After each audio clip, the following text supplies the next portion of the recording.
All right, here we are once again, the guy in the pew, and I am that guy, Jeff Davis. And we have Michael Roundtree here with us. And what we try to do on Guy in the Pew is we are having conversations about life and life in general and just things that we struggle with in life and what the Bible and what God has to say about that and what his perspective is on those things. And so to help us do that, we have Michael Roundtree, lead pastor of Wellspring DFW Church. So let's get talking. Yeah, what are we talking about today? Yeah, well, what we're talking about, first of all, if you want to and you want to visit Wellsprings, if you're listening to it through YouTube, or you can visit YouTube, you can go to Wellspring Church DFW, find our channel, and the topic that we'll be discussing there. Today, actually, I also discussed on Sunday morning. And so it's about how to discover your purpose. What is your purpose in life? What is the reason for which I am made? So go check that out on that other podcast if you want more than what we've been discussing.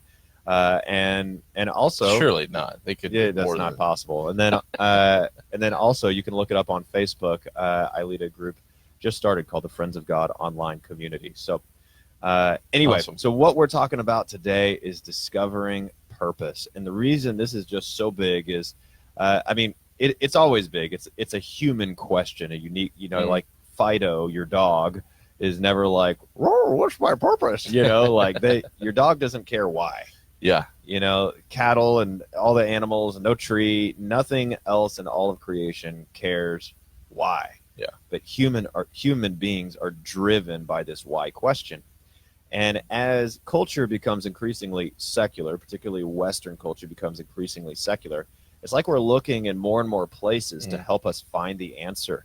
There's been a proliferation of personality tests. Like I took one last week. I actually found out, according to BuzzFeed, that bastion of knowledge. Yeah. I am very emotional, and I'm not driven by logic at all because of my McDonald's hamburger choice. Nice.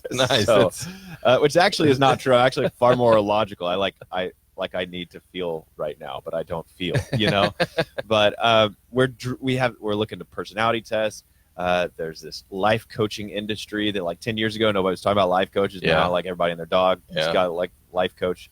And so, anyway, so we're trying to answer this why question. And what the Bible would say to this is that what is unique about human beings above every other creature is that we were made in the image of God. And so we were made like him, but not exactly like him. And one of the ways in which we are like him is that we think about the why question. We think about the big sort of philosophical, the big picture. Right. And we want to know that big picture and what is our place in that big picture. And maybe you're listening and you're thinking, about your purpose in your career. Like, am I doing the right thing? Maybe you don't feel sad. Most Americans do not feel, maybe you're not in America right now, but most people don't feel satisfied in their career. Yeah. And they're trying to find, but can you find it in a hobby? Can you find it in family? And so we're chasing meaning in lots of different places. And so there's a book in the Bible called the Book of Ecclesiastes that really addresses this. Yeah. And you're looking at me funny, like, do you have something to say? Are you about to interrupt me? I do. Okay. I read your face well. To kind of bring home again to the point that what you're making is that this is a huge thing, especially now in our modern times. One of the biggest names to come out in the last couple of years has been Jordan Peterson. Mm-hmm. And his main thing that he deals with is the meaning of life. Mm-hmm. And so obviously it is a point of hunger in the world. Yes. And I can speak personally to that. I have been through that struggle and, still working out because I don't think you ever really understand the whole purpose, probably not until, at least if you're a Christian, until you die and you see the results of your life, and then you can kind of see the purpose. Uh-huh. But the big picture, but as on Earth, I think that we can see some of it, right, and discover it. And so my point is that I'm still in the discovery. I'm still Right. But you Um, started with a kind of cultural commentary on where we're at. And you Yeah. mentioned Jordan Peterson, Yeah. which I think Jordan Peterson also highlights that not only are lots of people searching for purpose, but there are a lot of people that disagree about how to find Yeah. that purpose. Yeah. Or is there even such thing as a purpose that can be discovered, or is it something that we just invent for ourselves? Yeah. Because Jordan Peterson is also a very controversial figure. Right. And so people from maybe a more secular perspective will come against the things he says and say you can't discover, like you weren't created Yeah. with a purpose. You can, and this is what a lot of someone who believes that humans came about by evolution and life exists because of a process that goes back millions of years through evolution, and that it doesn't involve God. In other ways, Yeah. in other words, someone coming from that perspective is just going to say, you just decide your meaning. Yeah. And, Yeah. and one of the big cultural phrases these days is "you be you." Yeah. You proclaim your truth. Yeah. And so the book of the Bible that I wanted us to look at today is the book of Ecclesiastes, and it Yeah. actually looks at it from the secular perspective. And Yeah. and so the perspective is this phrase that Solomon wrote this, a king in Israel named Solomon 3,000 years ago, wrote a book called Ecclesiastes in the Bible. And it's the strangest book in the Bible, in my opinion, Yeah. because it seems so godless. And it almost doesn't seem to fit at times. Yes, and a lot Yeah. of people throughout history have said it doesn't belong in the Bible because Yeah. it seems so stark and hopeless. But it's Yeah. one of my favorites. It's written for workaholics like me.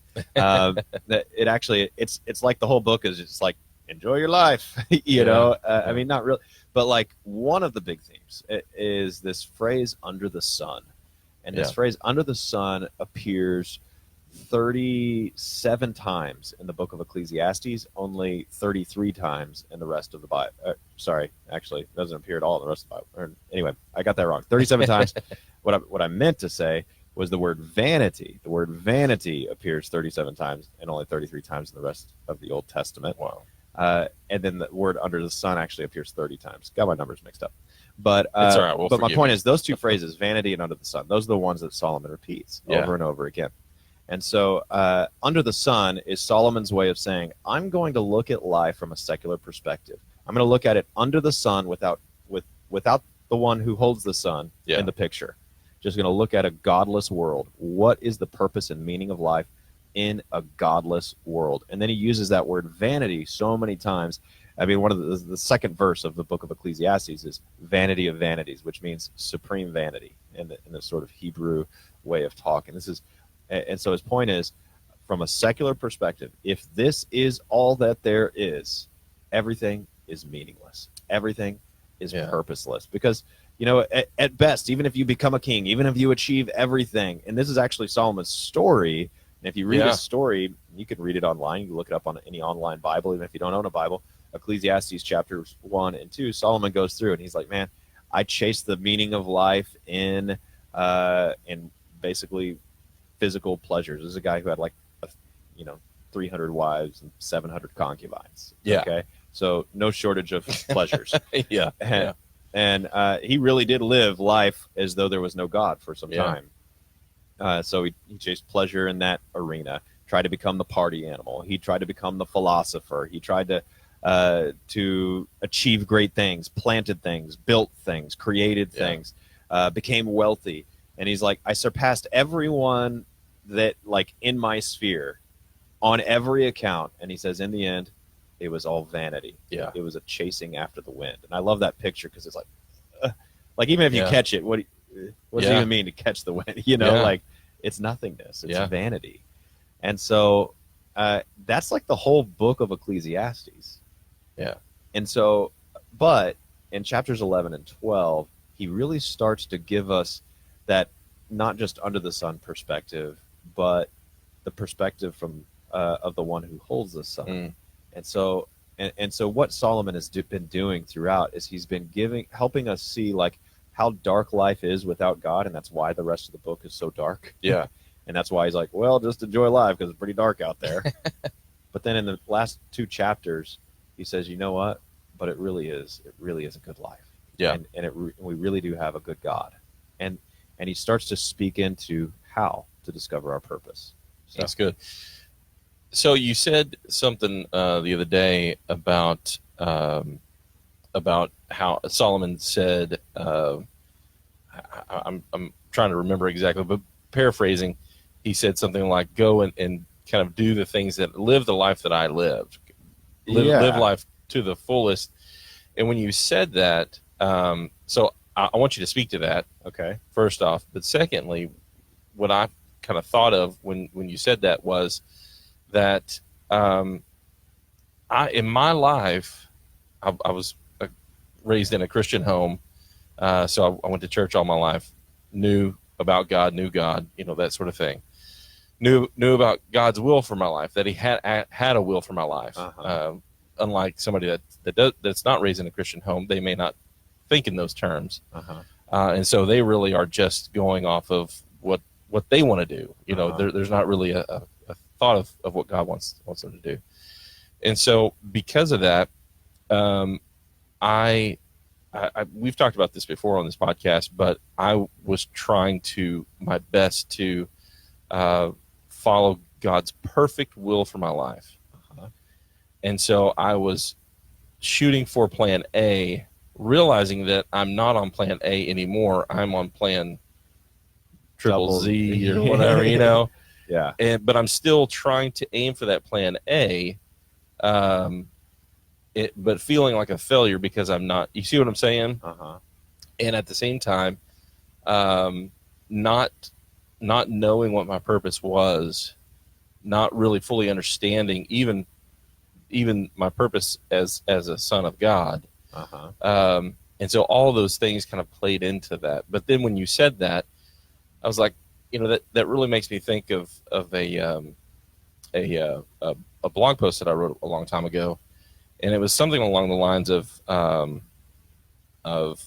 that God really doesn't expect a lot out of us other than just to be. Like we I think we put a lot of pressure on ourselves to do and to be something that may or may not be what God has called us to be. Right. So So yeah, it sounds like kind of one of the things that you're talking about is you're in this season of life where you're like trying to find your purpose and purpose and to hit that plan A of God. If I can just discover what God's plan A is, then I'll walk the straight and narrow. Yeah. And then you're like, I don't know what He's saying, and then you're like getting off the path. And I think the consternation, the frustration that you're describing is a frustration a lot of people from a Christian worldview feel, because they get this idea of like Noah being told like build an ark that looks like this, or Moses build a tabernacle that looks like this, and we're like, okay, God, just tell me what to do exactly, and I'll do it. And I remember a friend in college who was not a Christian, and he's like, man, if God will just appear to me and send me an angel, tell me what to do, I'll do it, I'll follow Him, whatever. But God's not sent me that, so whatever. And so we just kind of move. It's like a discouraging, deflating thing. And but the passage that I'm reminded of comes from this Ecclesiastes chapter 11, and I think the reason it resonated with you is because it was less about I discover God's purpose and then I go do it, and more about go do stuff. Right. And in doing that, that's part of what it looks like to begin walking in His purpose. So really, maybe if I could highlight two verses here that I think speak to this.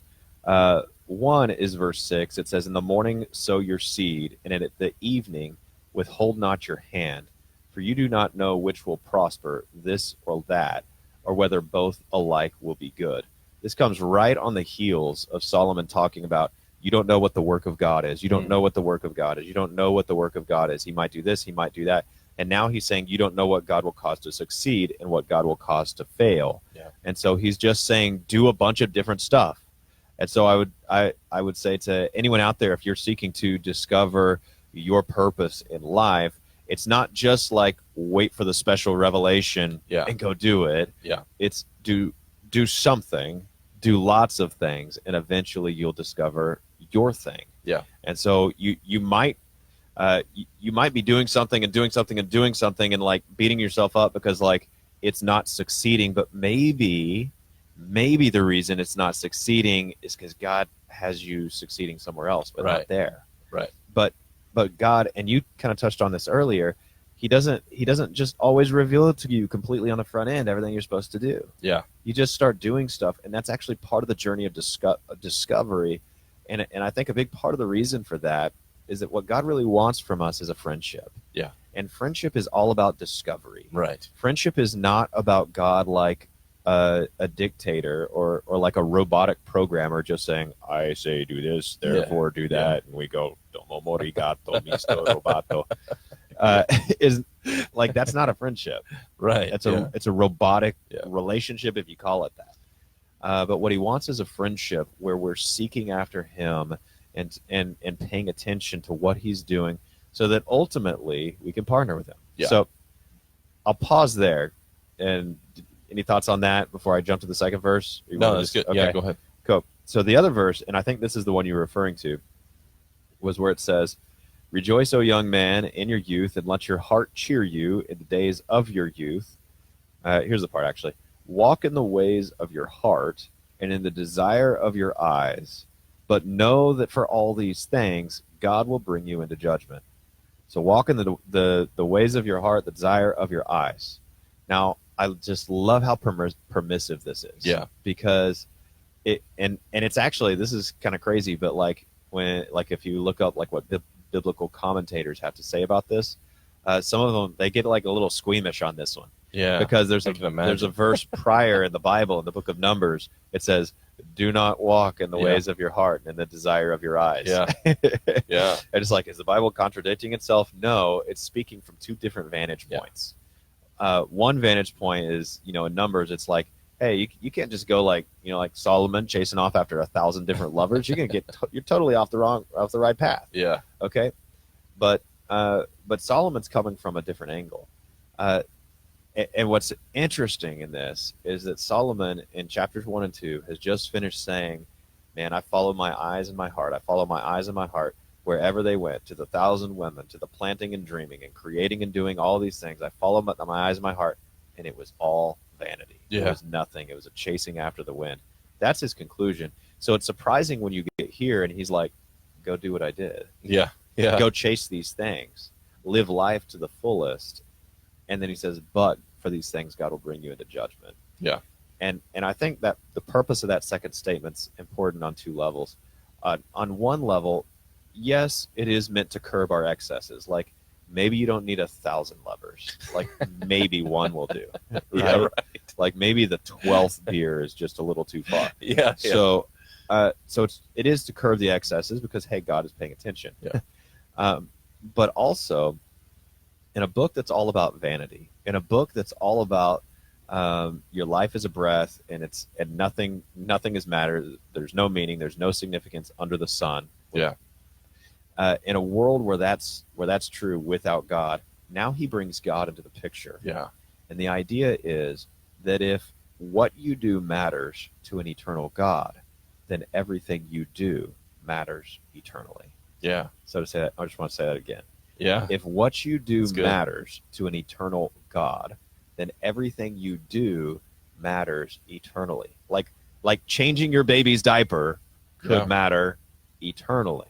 In fact, actually, whenever I lift weights, I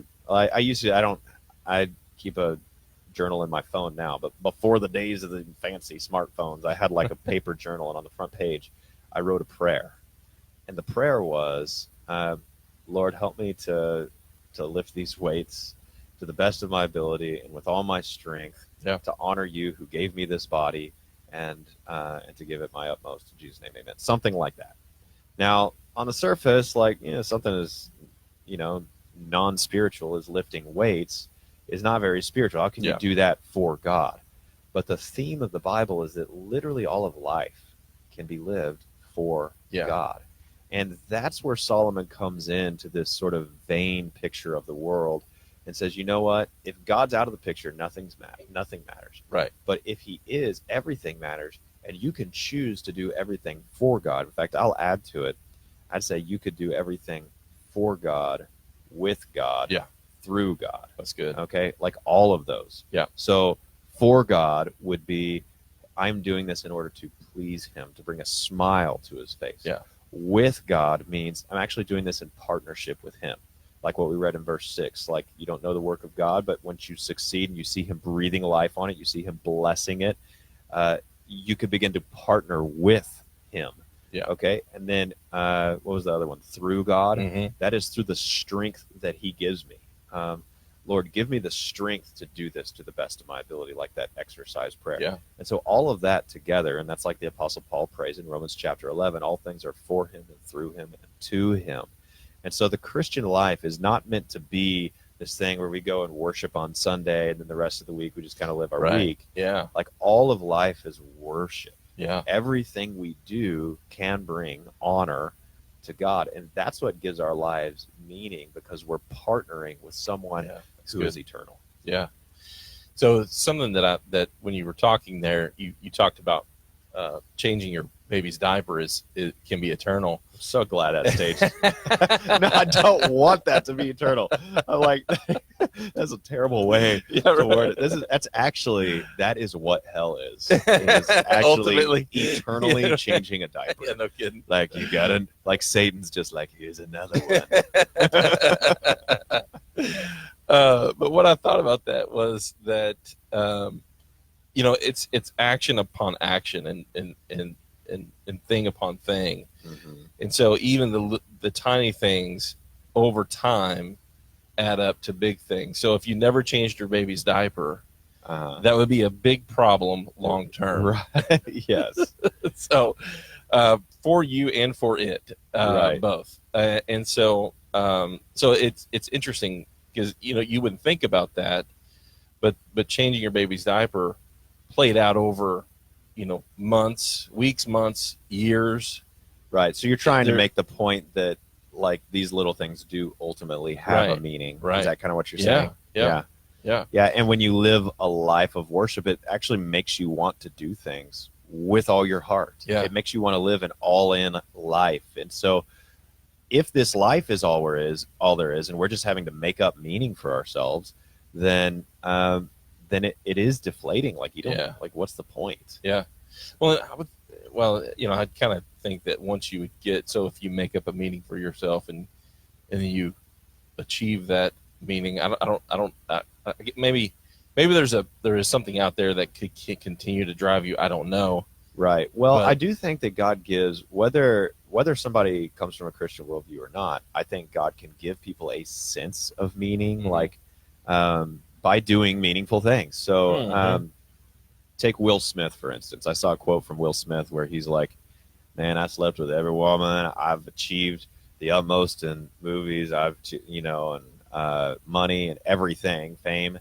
And he says, he actually says the same thing Solomon is, like, vanity of vanities, Right. except in his own language. And he says, but what I've learned is that the true meaning of life, he didn't use that exact phrase, but essentially the true meaning of life is helping others. And Yeah. you can see that, and kind of, I can see some goodness in that. I think that too, by itself, without God, Right. is vanity. Yeah. It's ultimately empty, because if you think about, like, the fact that, like, there's coming a day when the sun will burn up. Like, Mhm. if God's out of the picture, the sun has an expiration date. Right. The universe is marching steadily toward its grave. Like, Yeah. the universe is expanding, and one day it'll just expand till everything just kind of fizzles out. It's like the one guy said, well, what did he say? It started with a bang, but ends with a whimper, something like that. Yeah. But basically, it's all going to die. It's all going to burn out. And so in the scheme of things, when you look at it, that big picture, what more are we than a swarm of mosquitoes? Yeah. It's hard to make the argument that we're anything different.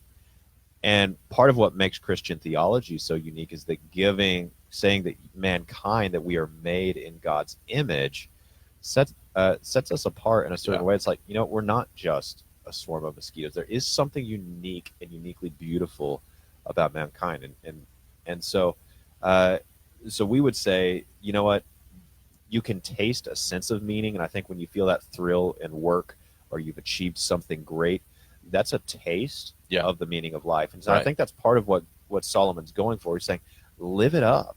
In fact, this actually was in Genesis chapter 1. Part of the reason man was made was essentially to live it up on this earth. Right. Yeah. Yeah. That's good. When Yeah. God says, subdue the earth, that's his first.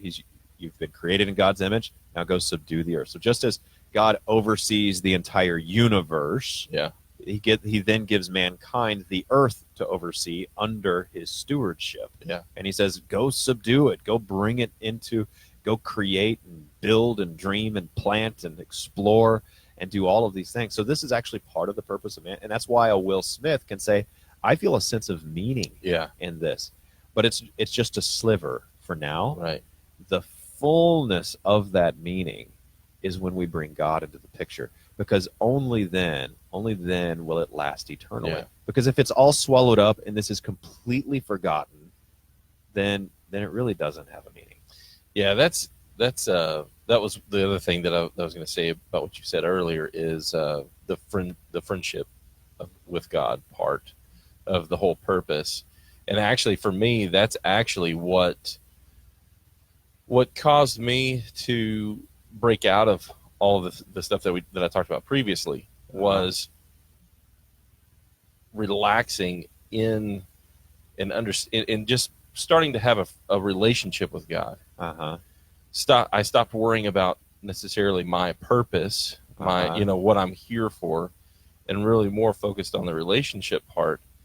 And it's funny because there's a guy, his name is Andrew Womack. He's another preacher, but he says that if you are focused on the relationship with God, that you cannot miss your purpose in God, because it will what's the word? Almost compel you towards your purpose in God. Right. Yeah, and I just feel like with putting all of this together, wrapping up everything we said when it comes, there's much more to say on discovering your purpose. There really is, and I said a lot of it on that Friends of God online community. You can go join it and watch the video that I made on Sunday afternoon. But there's a lot more to say. But I think to summarize today, especially, I think what I would say is that discovering your purpose. Well, maybe I'd start with this: the nature of God. People have this idea that the nature of God is that God is just like, no, you can't do that. You can't do that. Like he's this big cop in the sky. Yes. But the picture we get from the beginning and the end of the Bible is a God who's opening up the floodgates. He's inviting us in. He's inviting us to partake of this incredible world that he has created. Yes, there's a lot of darkness. Jesus came and redeemed and is redeeming all of that. And one day will perfectly redeem it. But in the midst of that, he's given us this incredible invitation. And so I think when it comes to finding our purpose and beginning to partner with God, for him, through him, to him, beginning to partner with him, it starts with a friendship with him. But then in the context of that friendship, it's almost like Jesus is the lens we look through. Jesus saw us from heaven and came and lived a perfect life and died for us on the cross and rose again. And so he saw us first, chasing a million other things. And so what we do is we set our eyes on him. But then like a lens, we see through him to this beautiful world, and we go explore and build and plant and create. And I would say, whatever it is that is in your heart, if you set your eyes first on Jesus, and then through him, the rest of the world, take part of that invitation to subdue the earth, to build, to create, to explore. Write that song, sing it too, and build and plant, and start that business and learn that language or whatever it is. You begin to explore and you see what God's breathing life on. You see where he's giving you success. And sometimes it means like, you know what, he's not giving me success here. I think sometimes we give up easily, but too easily. But I think sometimes we don't give up easily enough. Right. It's like God's not breathing life on that, so I'm going to move to the next thing. But it's basically explore this beautiful and awesome world that is part of your divine mandate. It's part of why he created you. It's what it looks like in practice to be made in God's image. And then if you're doing it through Christ and for Christ and in response to Christ, who first came and set his eyes on you, then you'll begin to discover purpose and you'll see him breathing life in one thing or another. Yeah, that's good. That's good. Well, awesome. Well, why don't you? I think we can wrap on that because that was. I think that was a good ending. Why don't you go ahead and pray for us and the listeners out there. Absolutely. And we'll just wrap this thing up. Okay. Well, Heavenly Father, we just we thank you for this time. Thank you for your Son Jesus, and thank you for our listeners. And I pray that you would minister to each of them, and I pray, Lord, that wherever they're at, that you would help them to discover what their life purpose is and to begin to launch out into it. Father, I pray that that you would help them to come to know you more powerfully, and to begin to see what you're breathing life on and what you're not breathing life on. I pray that you would encourage our listeners wherever they're discouraged, and give them hope that where there is so much darkness in this world, that your light still shines, especially through Jesus, the light of the world. We pray these things in your name. Amen. Amen. Wow. That went well. I just I think that worked. Yeah.